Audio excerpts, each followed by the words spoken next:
I'm innocent. I ain't killed nobody. Never did ever kill nobody. They don't have no evidence against me. Came and put me in Las Vegas. That was the moment Keith D truly understood what it means when karma comes knocking. You could see it in his eyes, the fear, the regret, the realization that his time had come. But who's going to believe him now? This is the same man who spent years bragging on camera, doing interviews, and even writing a book about what happened, claiming Diddy still owed him money for the hit, and now he wants sympathy? The truth is, Keith D is finally facing the reality that he was never cut out for the life he glorified. In this video, I'll reveal exactly who made this man tremble and why his so-called tough act is crumbling. God got my back. God will see me through this. I'm innocent. Those were the words Keith D uttered from behind bars, but the world isn't buying it. The man accused of masterminding one of the most notorious murders in music history is finally speaking out, and almost no one believes him. Nearly 3 decades after Tupac Shakur was shot on the Las Vegas Strip, Dwayne Keith D. Davis stared into an ABC News camera and claimed the justice system had it all wrong. I'm innocent. I ain't killed nobody. Never did ever kill nobody. They don't have no evidence against me. Came and put me in Las Vegas. For a man who once boasted about riding in the white Cadillac that sprayed Tupac's BMW with bullets, hearing Keith D now claim I'm innocent feels almost unreal, like watching someone try to rewrite their own ghost story. He insists he was in Los Angeles that night, hundreds of miles from Vegas, and says prosecutors built their case on words that weren't even his. His 2019 memoir, Compton Street Legend, the very book that reignited the investigation, is now something he disowns. They fed me information, he told ABC, alleging that police and ghostwriters twisted his story for their own gain. But the internet wasn't having it. Within hours, fans and old acquaintances called it the most ironic interview in hip-hop history. A man who once bragged about the hit now painting himself as the victim. Even Napoleon, one of Tupac's closest friends from the Outlaws, echoed what many were thinking. Keith D's own mouth was the reason for his downfall. Feel like he told on himself. He put himself in that situation. Napoleon called it downright disrespectful, saying Keith's interviews treated Pac's death like a joke, as if it were just another viral moment for clicks. He made it sound like Pac was breakdancing, Napoleon said, disgusted by how lightly Keith spoke about tragedy. He valued the likes more than his own freedom. The irony couldn't be more cinematic in one clip. Keith D sits across from Vlad TV, calmly describing how the bullets flew, how Orlando Anderson leaned out the window and opened fire on Pac and Suge Knight. Orlando shot his car across Dre. He leaned over and went to go down the window.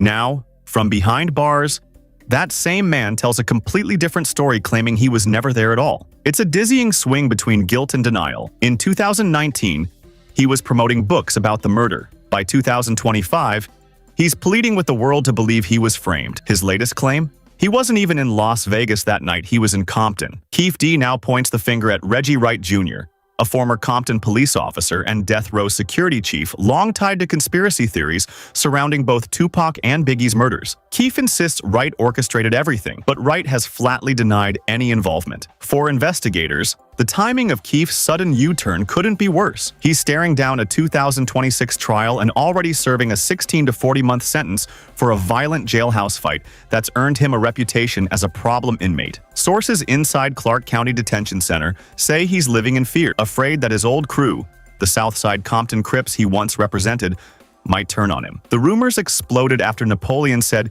Keith had crossed a line the streets would never forgive. If you're from the streets, you take that and keep your mouth shut, he said, calling Keith's post-immunity interviews a death wish for clout. And the streets agree. In gang culture, bragging about a high-profile murder, especially one as iconic as Tupac's, is seen as the ultimate betrayal of both code and community. Keith's own words turned him into a marked man. Even Suge Knight, who was shot in the same attack but never charged, has cast doubt on Keith's stories. In a 1996 MTV interview just a week after Tupac's death, Knight described Pac as strong and defiant to the very end, laughing and cracking jokes on the way to the hospital. Proof, Knight implied, that Tupac fought to live, not to hide. Looked at me and said, you know what? You need the doctor going to me. You the one shot in your head. And we laughed the whole time going to find out what's in the hospital. That's the conversation we had. Knight has never directly implicated Keith D, but the tension between their accounts has only grown since Keith's arrest. And then there's the billion-dollar question that refuses to die. What about Diddy? In his memoir and multiple interviews, Keefe D alleged that Sean Diddy Combs offered him a $1 million bounty to take out Tupac and Suge Knight. It's a claim Diddy has repeatedly dismissed as pure fiction, calling it complete nonsense. Don't talk about things that are nonsense. We don't even entertain nonsense, my brother. Still, that accusation has haunted Diddy for years, not because it's been proven, but because it feeds the dark mythology of the East versus West Coast feud. For many fans, it's a story that refuses to fade. Money, power, and ego colliding to create hip-hop's bloodiest chapter. Now, as Keefe D faces the very real possibility of spending the rest of his life behind bars, the tale he once sold for fame and profit has turned into his curse. He's no longer the loud, laughing old head, cracking stories on YouTube. He's a 61-year-old man in a Nevada cell, begging for his life and his version of the truth. "I shouldn't have said nothing. I'm innocent, man," he told ABC. For millions who've already heard him boast about the same crime on camera, those words sound empty. In the court of public opinion, Keefe D has already been sentenced not by evidence, but by his own tongue. And the most haunting part? This is only the beginning of his own confession coming back to destroy him. In part 2, we'll dig deeper into the fear consuming him behind bars, the letters he's written from jail, his desperate pleas to old gang affiliates not to retaliate, and the shocking new claims about who he says really killed Tupac Shakur. The irony couldn't cut deeper, because if Keefe D's innocence claim were even halfway true, it would mean every interview, every Vlad TV appearance, every Netflix doc that quoted him describing the shooting was either twisted or staged. Yet, those clips exist: his face, his voice, his timing, and together, they paint the portrait of a man who couldn't resist retelling the story the streets were supposed to keep buried. In one of the most replayed interviews ever recorded about the case, Keefe D vividly described the night the white Cadillac pulled up beside Tupac's BMW. Every detail sharp and deliberate. The intersection, the gun, the way Pac leaned out the window like he was in a parade, reaching down as if grabbing something from under the seat. Well, for me going, got to the light, he's going to go drink, smoke some weed, and he happened to be hanging out the window. He's hanging out the window like he was in parade. Tupac. Yeah, he was. So what happens next? When we just came, I ain't gonna go into details like that. Those aren't the words of someone who wasn't there. They're the memories of a man inside that moving car. And that's exactly why prosecutors seized on them. In their 2023 indictment, Clark County officials cited Keefe D's own interviews and excerpts from his book as direct self-incrimination, not hearsay. To them, his story wasn't bravado, it was evidence. Now, Keefe D is trying to rewrite that narrative as if it were Hollywood fiction. He claims that LAPD detective Greg Kading and other investigators spoon-fed him the details during an old proffer agreement, the same deal that granted him temporary immunity when he first admitted to being in the car. According to journalist Choke No Joke, who spent years digging into that paper trail, Keefe wasn't being manipulated, he was negotiating. Every word he shared, Choke says, wasn't coerced for truth, but traded for freedom. Oh, Keefe D gives an involuntary statement about the Tupac situation being coached by Greg Kading, who already got the story from Reggie, allegedly. That's where everything fell apart. Once Keefe D's proffer agreement expired, every boast he'd ever made on camera turned into a legal boomerang. As Napoleon put it bluntly, Keefe risked his own freedom just to feel that dopamine rush of attention. The result was a cultural circus. Documentaries started framing him as the last living witness. Podcasts dissected every pause in his voice, trying to decode who actually pulled the trigger: Orlando Anderson, Big Dre, or someone else entirely. Meanwhile, the families of Tupac and Anderson were forced to relive decades-old pain because of a man who can't decide whether he's a criminal mastermind or a wrongly accused old man.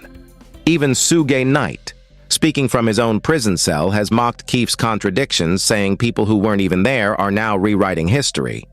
Suge has always defended Pac as a fighter to the end, but he's never supported Keefe's latest claim that he was hundreds of miles away from the shooting. Still, Keefe is playing to the court of public opinion. In his ABC News segment, he dropped the bravado and spoke with desperation. "I'm being held against my will. God got my back and he'll see me through this." It sounded less like a defense and more like a prayer from a man who knows he's running out of time, and maybe he is. Behind bars, Keefe D has become a lonely figure too famous for protective custody, too despised for general population. Word from inside says even his old allies, the Southside Compton Crips, have distanced themselves. To them, Keef's interviews and YouTube boasts crossed a sacred line. In that world, talking too much is a greater sin than murder itself.